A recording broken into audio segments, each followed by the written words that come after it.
All right, so I'm going to talk largely about collaboration in media. So over the past decade, we've been hearing a lot about the current state of media, sometimes called the media crisis, sometimes called the digital disruption. But as one Google News executive once said, basically the current perception of publishers towards the changing media landscape is something resembling the feeling that many of us have on New Year's Day.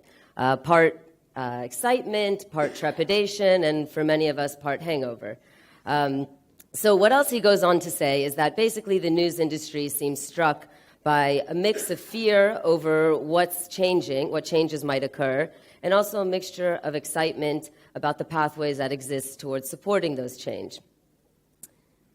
Now, when looking at my generation, those born between the onset of the 1980s through the turn of the millennium, that all-encompassing age group between 16 and 34, we see that we've grown up with a deep integration with technology. We're the first generation to be raised and nurtured amongst the hub that is connectivity and creativity and expression that is the internet. Now, we're hyper-connected, we're tech-savvy, we're socially adept, and we're looking for more than your basic brand or content engagement. We're looking for a unique user experience. Now,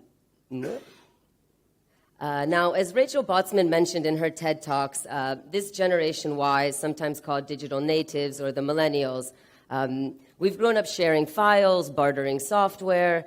We exist in simultaneous chat-based conversations. We let our lives publicly unfold on Facebook, our politics on Twitter, our observations on Instagram. And basically what Rachel attests is that what our generation is doing is changing it from a culture of me to a culture of we, with the exception of the selfie, of course.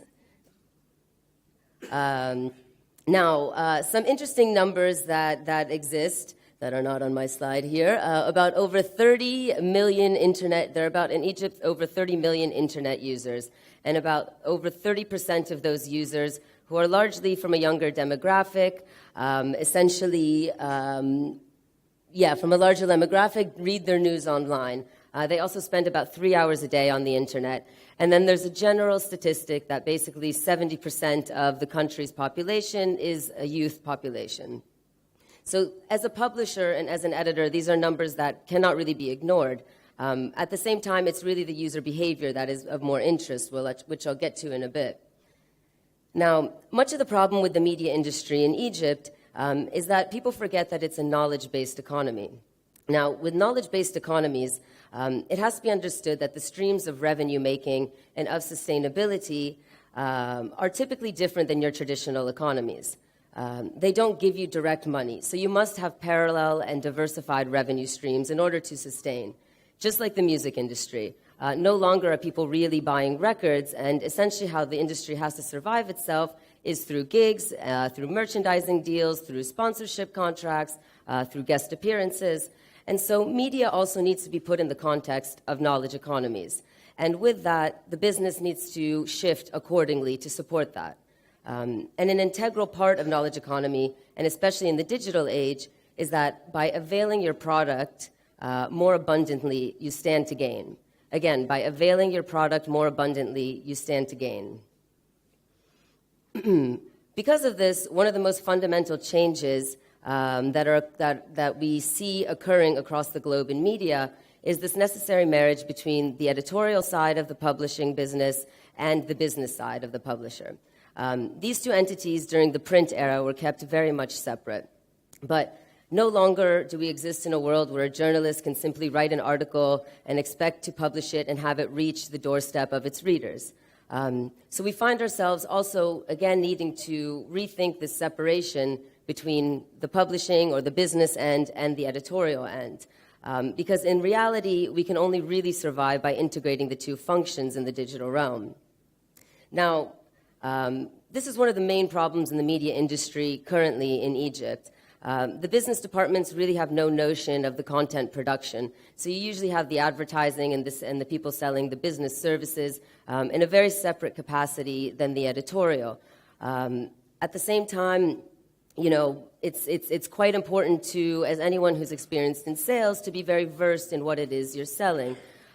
So really, when we look now at a digital paper, it's no longer defined by its editorial team. It's actually defined by rather how this editorial team works in tandem with its business team. Now, in print, the typical equation used to be that readers equal revenue, and that good journalism equals readers. Of course, that's putting aside the tabloid publications, but that's another story. So before, when reading a newspaper, people expected the news to arrive at their doorstep. This expectation hasn't necessarily changed much. However, the distribution mechanisms have, because now readers expect not news to arrive at their doorstep, but through their social devices and in their inbox. That said, the revenue models have also evolved. Ads no longer carry the same weight they once did in print, because in print you were really limited to a tangible product with a beginning and with an end. So most people would read about a newspaper a day, and then you have people, researchers, journalists who are reading maybe 3 to 4 a day.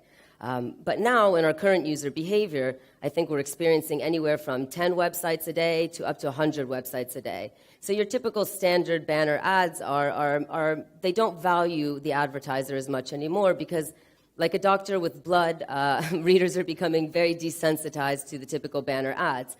So you have to think of more dynamic ways to support your advertisers, because they expect more, and they should expect more. So essentially, when at the same time, what also changes is that, like I said, we can't expect the articles to reach directly our readers. So what we really have to do is, at the bare minimum, we have to push it, we have to package them well, we have to set them up for meaningful interactions on social media, and at the same time, also the content types of the articles are also changing. So whereas before in print, you might have benefited from an article when Sisi first came into presidence saying, Sisi's challenging road ahead. Now, in online world, you would get probably a much further reach by saying 5 challenges that Sisi will face as president. So it's this type of sort of being a bit more to the point, a bit quicker.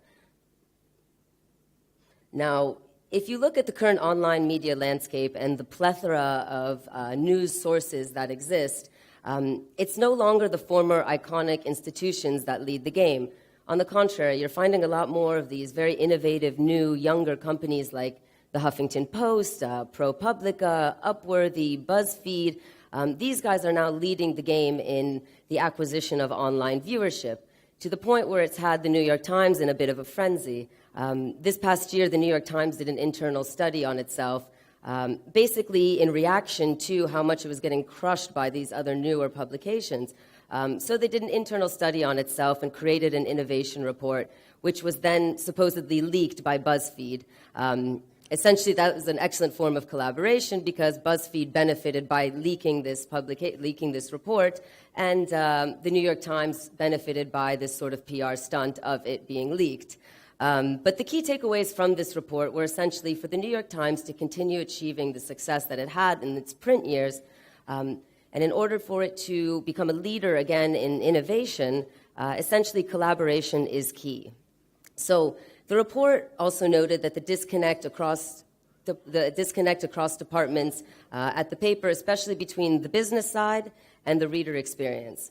Now, at the New York Times, the Facebook page was managed by the business team, the Twitter page was managed by the news desk, and there was a complete lack of cohesion behind all of these forces. So again, much of it comes down to still good quality journalism, but also good user experience and a good reader experience. So for any publication really concerned about high quality content and a good user experience, the key element there is really the collaboration between, again, the editorial aspect of the company and the business aspects of the company. Now, I'm not sure how many of you guys are familiar with the media company startup that I'm a co-founder of called Mada Masr. To give you a little bit of background, we were the editorial team behind Egypt Independent under Al-Masri Yom until about April 2013, when under a bit of new management and a difference in editorial vision and also a lack of financing, we were essentially cropped, all 30 of us were essentially cropped out of the company. Now, this turned from, a really deep moment of crisis collectively for all of us because we had already done the whole English independent news, be it from Daily News to Community Times to Egypt Independent. So there was really nowhere left for us to continue publishing. And to have local English independent publishers is extremely important because it counteracts the very often agendaed narrative that comes from the West. So it's extremely important to have local news and to have it in English and, of course, Arabic. So essentially, the only way forward was for us to start a media collective in which collaboration became the only way we could even begin to continue doing the very important work ahead of us, which is basically independent progressive news from Egypt. Now, while I cannot say that Mada has officially reached sustainability yet, because we're only embarking on our third year, what I can confidently say is that collaboration is at the heart of our everyday practice, and it is also at the heart of how we envision our future. At Mada, basically everyone has the permission to collaborate. At the same time, everyone is heavily encouraged to collaborate. Now, this can be seen through various functions in the way we work, be it through our editorial meetings. In the past, you'd usually, in normal newsrooms, you'd have the writer come in and pitch an article to the editor. The editor would give some feedback, and then you'd be left to your own devices to go and create that work and publish it.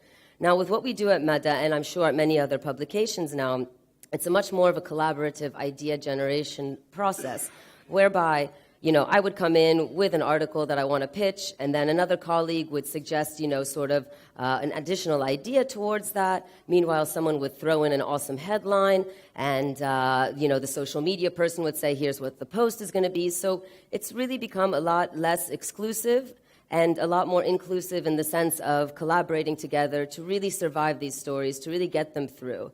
At the same time, also, as I mentioned before with knowledge economies, it's very important for us to diversify our revenue streams. So events have become a core business of ours. And with that, all of our events are produced in pretty collaborative form, be it from the monthly happy hour that we do at Vent, which essentially is a networking event that we invite different media figures, different artists, whomever, to come pitch ideas, pitch projects. We usually ask a different writer, musician, or media figure to do a custom playlist. It can also be seen through the collaborative mechanisms that we're using towards producing our annual literature festival, which will take place in the winter, and also through the upcoming marketplace that we're working on, which will transcend the normal B2B relations and instead really we're basically curating a selection of different SMEs who are doing something really unique or different or whatever have it, and basically putting them in this one-day event and supporting it through a marketing and editorial program. But it doesn't end there. That would be your normal B2B engagement. What we're actually doing is with each one of these vendors, each one of these brands, we collaborate about how to best push forward their products, their company. We collaborate on how to activate their space so that it's interactive and dynamic at the event and fun. So again, it's going that little bit of extra length to collaborate and to benefit each other through that collaboration. We also, in our governance setup, it's really trying to create mechanisms towards collective work. We're constantly grappling with the idea of collective leadership and also creating agile working methods whereby everyone can work confidently and productively to produce the work at hand without needing to go through the normal pyramid-like hierarchy that exists in most media institutions. And so, as my brilliant colleague Lena often likes to say, she's also our chief editor, so Mada becomes more than just an experiment in digital media. It actually becomes an experiment in progressive institutional building. And then other forms of collaboration literally happen in so many ways at Mada, be it from crowdsourcing our Thursday breakfast or trying to group enough money for our broken tea kettle, which took actually a long time. I mean, this thing was kind of a mess. You'd have to get in this real awkward positioning just to get it to go. And eventually someone just kind of broke down and said, listen, we're wasting so much time with this tea kettle. Let's crowdsource some money internally and get a new one. And it benefited everyone to get a new one. So I know we've been hearing a lot about these utopic ideals about collaboration. If you look across the different TED Talks, there are many different types of conversations about collaboration and its various benefits. But it's not entirely utopic, and it's not entirely that simple. What really should be noted is that there are many misconceptions into what creates a successful collaborative project. As a German theorist says, Florian Schneider, he's written at length about this, basically. And he says that collaboration means working together with an agency that one is not immediately connected with. Again, like the editorial and the publisher, who used to be very separate. Now they're integrating. He also mentions that successful moments of collaboration usually occur in very rather unexpected ways.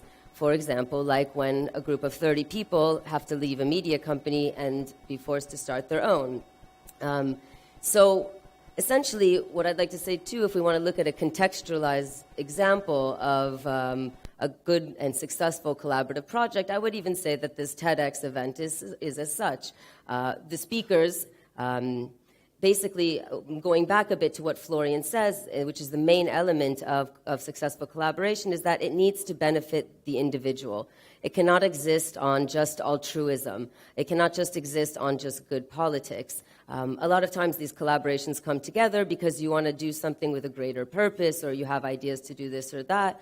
But if the individual parties that exist within this collaboration do not benefit, then sadly, we've often found, and in much of my research and experience, have found that these collaborations will not be sustainable. So basically, for successful collaborations to occur, these individuals need to either benefit by either gaining more knowledge, gaining more notoriety, financial benefits, getting their purpose out there more. They have to benefit in some ways. So again, I think this TEDx event is actually a great example in collaboration because, the speakers get to benefit by telling their stories, and then meanwhile, the sponsors also benefit by knowing that they're creating something good, at the same time also getting exposure too. So it's a very mutually beneficial pairing. And I think that we'll see this a lot more in different type of advertising models and different types of sponsorship events. It's no longer about, again, just that B2B relationship. It's really transcending it into a collaborative, successful collaborations. So with that, I'd like to end by saying that basically when you maintain a good and mutually beneficial level of collaboration, not only do you have more chance at sustainability, at innovation, but you're also less likely to be cropped out of the picture. So, thank you.